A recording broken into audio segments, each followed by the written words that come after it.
Unanimous consent to enter these documents in the record. I'll start No with... objection, so ordered. Thank you, Mr. Chair. So Secretary Del Toro, what I have here is from the 2017 Strategic Readiness Review. I assume you're familiar with and you've read that document. It follows in the wake of the McCain and Fitzgerald collisions. So this chart shows that the fleet shrank from about 600 ships in the 1980s to about 300. And it also shows a rapid rise in the percentage of the fleet that's deployed over that course of time. Do you agree that you see that blue line going up? It goes from about, say, 20% to about 35%. And this is a narrative that's been recently portrayed a lot across discussions of the fleet, that we're actually like running the fleet into the ground, we're deploying ships more. But, you know, then I forwarded to this year's budget book, which is the real thing that I want to dig into the meat of, because I think it paints a rosier picture than actually exists. So are you familiar with this? This was in the budget book that you submitted this year. Yes, I am. So right here in red, I've circled this. So it says that as of March 17th, the Navy has 298 ships. Of that, 128 are deployed. Well, I thought that was curious because it's significantly higher than the average for the preceding or following year. So I reached out, I received a list of those ships that were deployed on March 17th of this year. So I came to find in there some interesting things. Of that 128, 39 of them are ships that are forward deployed. And when I say that, they even include ships that are in port, in home port, ships that are in maintenance. The Ronald Reagan, for example, is included in that as well. So all ships forward deployed, regardless of their operational status, all 8 minesweepers, every ship forward deployed. And in fact, also 39 of those 128 ships are also MSC ships, regardless of their underway status, whether they're deployed. MSC ships don't operate under the same op-tempo requirements as the rest of the fleet. And then last most puzzling thing that I found is that 13 of the 14 SSBNs are on this list.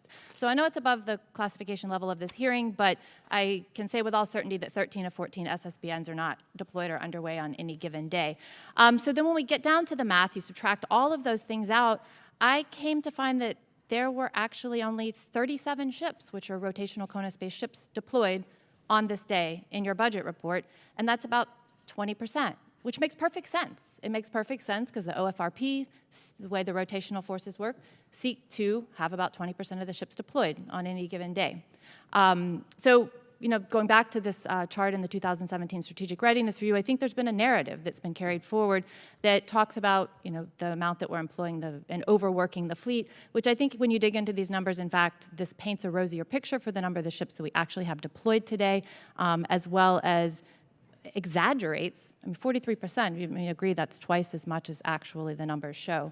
And then the next thing I went to, also in this year's budget book, were these 2 graphs. This is 2 parts of a 4-part graph series. But what it shows is our VLS cell capacity over time. It's broken down in this chart. It separates it between surface and subsurface. If you were to look at this chart, you'd think, wow, you know, we're pretty steady, and then we start going up on this chart between now and 2055. But this is a 0 to 12,000 scale. So, I mean, you can manipulate data to make things look flatter depending on the scale you use. So everything on the entire graph is between these 2 lines right here. And it doesn't combine the 2. So, oh, there's a dip in SSGNs, but that's going to go back up. So I just decided out of curiosity's sake to change the scale, to put them on the same chart, and to look at the time frame. And I drew that vertical line that Mr. Waltz did as well, where you have the Davidson window, which is the 2027 time frame. So this is the same data with both of those things combined using your 30-year shipbuilding plan between now and 2035, which shows that we will lose 1,668 VLS cells in the Davidson window, as well as between now and 2035, 1,980 VLS cells. So again, you know, as a member of Congress receiving this budget document that you've presented to us, I found that it really presented quite a rosy picture of the future of our VLS capacity, as well as the number of fleets, ships in the fleet that are being employed. And there's a little bit of time remaining. Would you care to comment on why that is so different, as has been displayed by myself and others on this committee throughout the hearing, than what we actually see today? Well, Congressman, with my 26 seconds, and I'd be happy to respond to the record as well, too. One can interpret data 1,000 different ways. I actually do know that today we actually have 81 total ships underway for 27% of the fleet. And it's a very accurate accounting of how many ships we have today, and I'd be happy to present you with this data. With regards to the... Why did you choose, Mr. Secretary, to use deployed versus underway? And why, from year to year in budget books, can one not track the difference. And if you go back to the 1980s, for Gentlelady's time example, has expired. the percentage was We'll take 20%. the rest of that. There are many for the variations of record. that. And one of the things that we're